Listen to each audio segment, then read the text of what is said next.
Now I want to focus on the Japanese yen in terms of trades, but also in terms of this flight to safety question mark, which a lot of people have been asking me recently. Dollar yen key levels and signals. So very quickly, after many interventions by the Bank of Japan, the market finally reversed by itself without the help of the Bank of Japan. The Bank of Japan intervened several times to try and fight the appreciation of the Japanese yen, which reached record levels last year and was hurting a lot of the export industry within Japan, which has always been very competitive. And this major cycle reversal triggered a 10% rise in just 7 weeks. And this is something that we published a report on MIT Bank in November of last year, suggesting that we were going to get this move actually earlier than that. But in the end, we did get the first stage of the move. But of course, the market rose too quickly, too soon. And so we had various overbought signals just as we were approaching the 84 mark in dollar yen. And then we had another DeMark exhaustion signal appear, that red 13 here that you can see on the chart. Remember, the DeMark exhaustion signals that I'm looking at are based on Tom DeMark's sequential indicator. And it basically looks for price momentum exhaustion. So when is the market tired and about to reverse? So that's all we're talking about here. And the number 13 signals a potential reversal in the market. I'll be talking more about DeMark indicators right at the end, because we're actually going to be holding a webinar on it next month in May. So just stay tuned for that DeMark webinar next month. Stay tuned for that. Now, what is going to happen to dollar yen now? I think that dollar yen is going to extend its pullback into the 80 psychological area. I wanted to throw an intraday chart here to say that the 80 area is one level, one key area, but we could also get a little bit of slip on the beneath that into 79.10 area.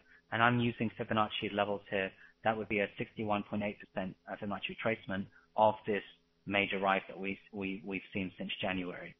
Now, the upside trigger level, which you need to keep in mind on the medium-term upside trigger level, is 85.50. Dollar yen must break above 85.50 for it to really kind of extend or reactivate this long-term major cycle reversal.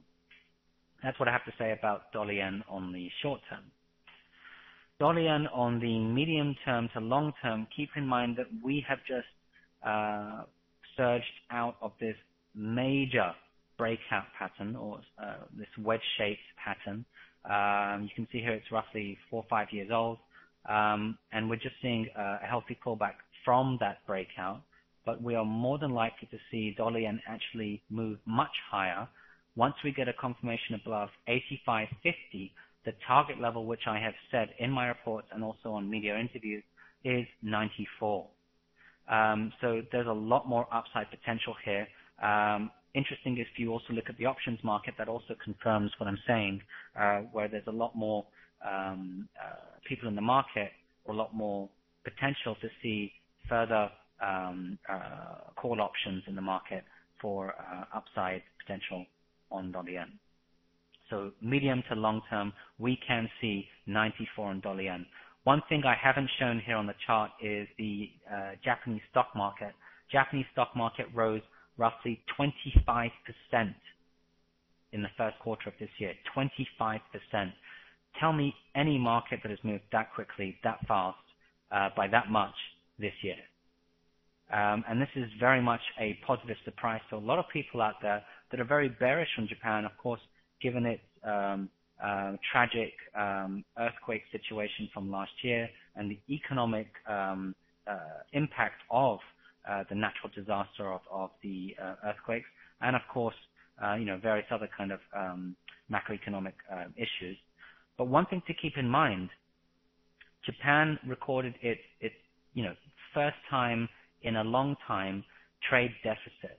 And this is a country which prides itself in being a kind of competitive export-driven led country, has for the first time in many years signaled a trade deficit. And this could maybe spell a big change in the Japanese economy over the next few years. So this is a very long-term point that I'm making here.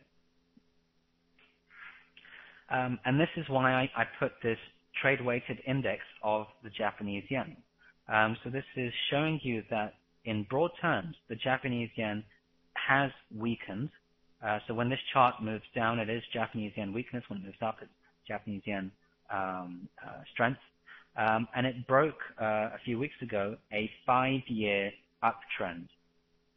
So this is a 5-year uptrend breakdown, which we've now moved above. But I still think that we're going to see further broad Japanese yen weakness.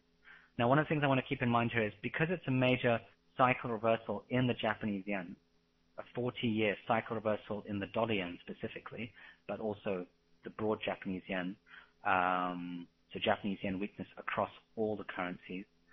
What that suggests is a massive change in psychology, investor and trader psychology, in terms of how they trade the Japanese yen. And what that means is, in traditional terms, the safe haven trade may actually decrease with the Japanese yen. The Japanese yen may not be seen by investors and traders as a safe haven over the next few months and certainly over the next few years. Also, the popular carry trade will most likely diminish. So the Japanese yen over time will start to lose its status as a safe haven currency, in my opinion, and investors and traders will slowly but surely use the Japanese yen less as a popular carry trade, so i.e. borrow from the Japanese yen, the low interest rate yielding currency, and then invest into high yielding currencies such as the Australian dollar or New Zealand and so on.